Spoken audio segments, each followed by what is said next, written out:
A gente tem uma informação que acaba de sair que o ex-juiz Sérgio Moro declara apoio a Bolsonaro no segundo turno.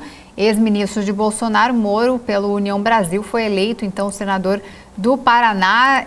No Twitter, ele falou: Lula não é uma opção eleitoral, com seu governo marcado pela corrupção da democracia contra o projeto de poder do PT, declara no segundo turno um apoio, então, para Bolsonaro. Ele que teve ali,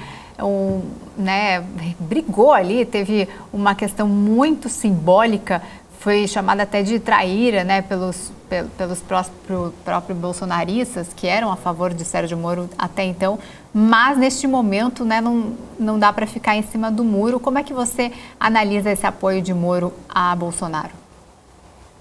Esse é um grande exemplo do que a gente vê com a questão da rejeição do nome.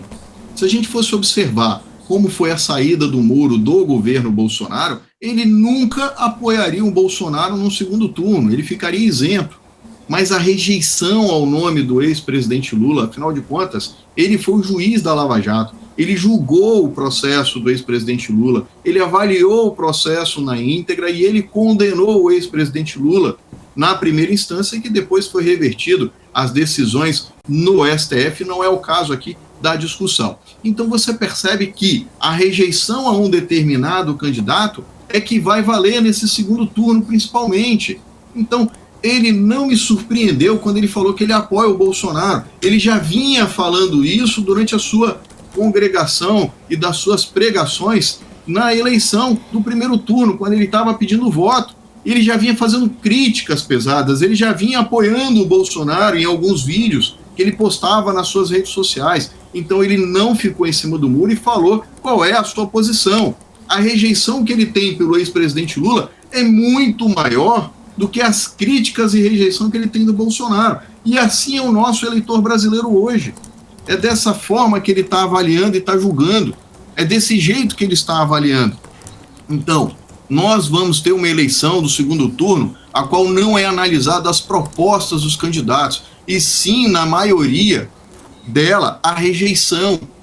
Quem não vota no Lula vai votar no Bolsonaro. Então, se a pessoa escolheu a Tebet por não gostar do Bolsonaro e do Lula, ela vai avaliar qual é a sua maior rejeição. A minha maior rejeição, por exemplo, é do Lula. Eu vou votar no Bolsonaro. A minha maior rejeição é do Bolsonaro. Eu vou votar no Lula, independente das propostas. O Lula não tinha apresentado um plano de governo para que você pudesse comparar.